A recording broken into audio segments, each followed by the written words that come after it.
This is 7 News First at 4.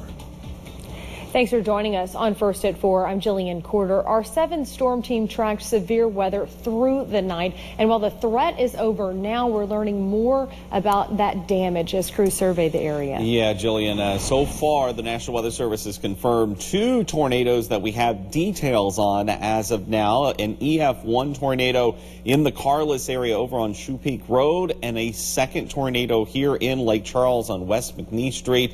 EF1 very close to EF2 category on that tornado in the Lake Charles area.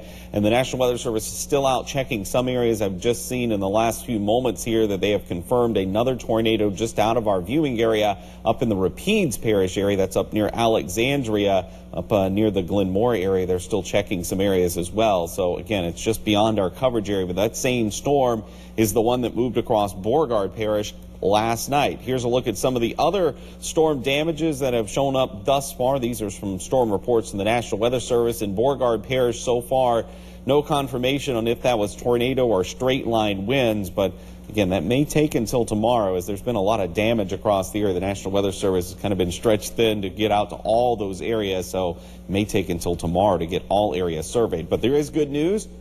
The radar is clear. No rain out there despite some of the clouds that are still lingering, and I'll talk more about what to expect temperature-wise this evening in a few minutes. Jillian. All right, thanks so much, Wade. And we continue our team coverage today of damage from those storms overnight. KPLC's Shelby Trahan and Luke Birdsall are in some of the hardest hit areas. First, we're going to check in with Shelby over in Carless. Shelby?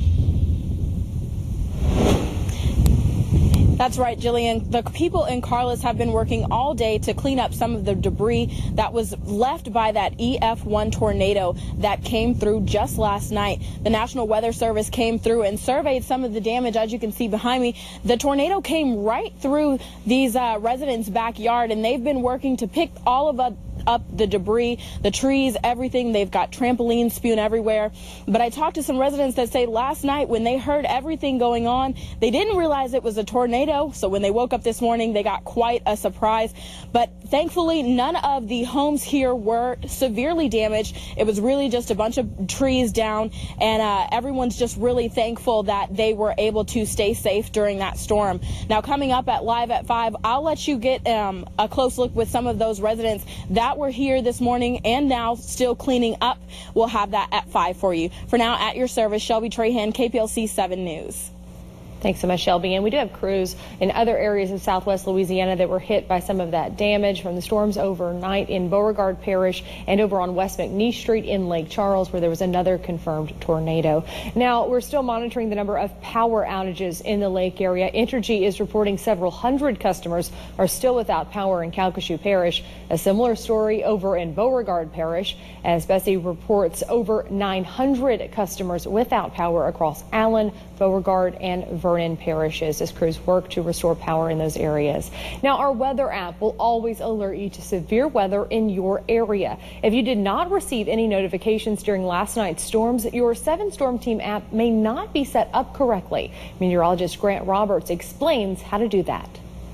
Open your weather app and go to the top left corner where you see these 3 tabs.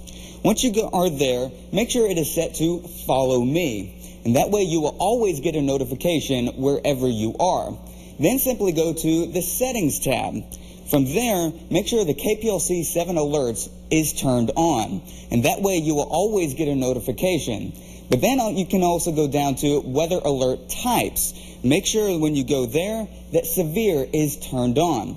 With the other notifications, you will always be able to choose whether you want to have that notification or not. But make sure that the Severe is turned on. But then another benefit about having the weather app is that you can always live stream wherever you are. Simply scroll down until you see live video. And then you can simply just click this. And some of you probably lost power last night due to the storms and were unable to watch coverage on TV. By having the weather app, you will never have to worry about power going out, and you will always be kept up to date. At your service, Grant Roberts, KPLC 7 News.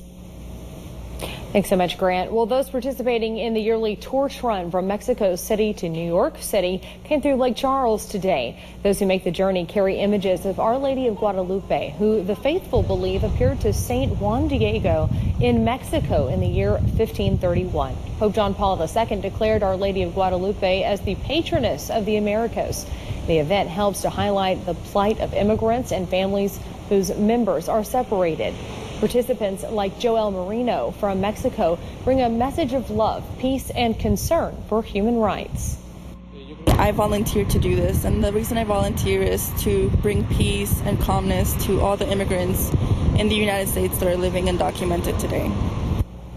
The runners are stopping at St. Henry's Catholic Church for 6:30 Mass this evening on this All Saints Day. The runners are to arrive in New York at St. Patrick's Cathedral on December 12th. We are now 5 days from Election Day, and across the country, polls show a number of very tight races. So both parties are trotting out big names at the end of what is shaping up to be a record-breaking election cycle. Blaine Alexander has it all covered from Washington. Today, political power mixing with star power. Blaine Alexander, NBC News, Washington. And voter turnout is on track to break records as well, with more than 24 million early ballots already cast. The suspect in the deadly synagogue attack in Pittsburgh was back in court today. 46-year-old Robert Bowers appeared for a second time this week after a federal grand jury indicted him on 44 federal charges in last week's mass shooting. 11 people died. Bowers was cuffed at the hands and ankles as he walked into the Western District of Pennsylvania federal courthouse. Most of Bowers' charges are eligible for the death penalty, and he's being held without bond. And Wade has more of your forecast coming up.